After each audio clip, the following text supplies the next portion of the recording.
It is January and the countdown to the season opener for the 2022 Queensland Hotplus Cup is on.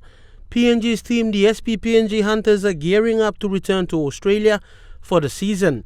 And with the days winding down, a final squad will be announced soon.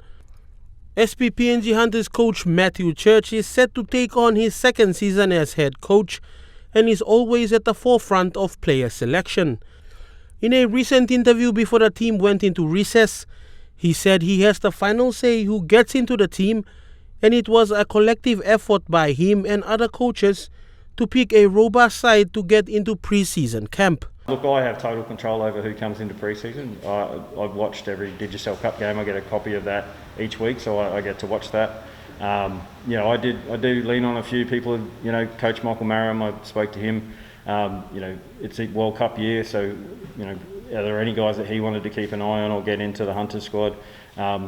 Obviously, New Stanley was coming on board well before it was announced, so worked closely with him and with his experience at the Digicel Cup level, and said, who does he think tracks well, so then I could check those guys out. And we did it as a collective. Paul Ayton watched every game as well, so we all added input, and then obviously get the final say being the head coach, but we all had input into who comes into the squad. There is so much talent in PNG's semi-professional rugby league competition, but contrary to public opinion, the head coach has the last say on who he thinks can cope with the level of play when these players transition into the Hotplus Cup. Look, I look at suitability to the game style. The game keeps getting quicker and quicker, and Digicel Cup is probably a level or two below where we need them to be. So it's about who has these little habits that already ingrained. There's some guys who are probably unlucky to miss out on the squad. Half of the new players that made the train-on squad for the Hunters pre-season are from the Lace Next Tigers.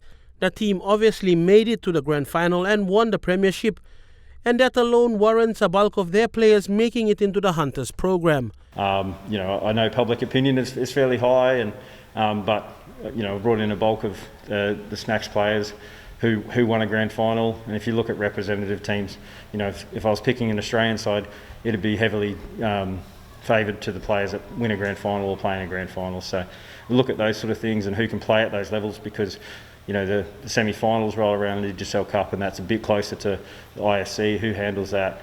How do we want to play? So it's more so how I see us playing as the Hunters.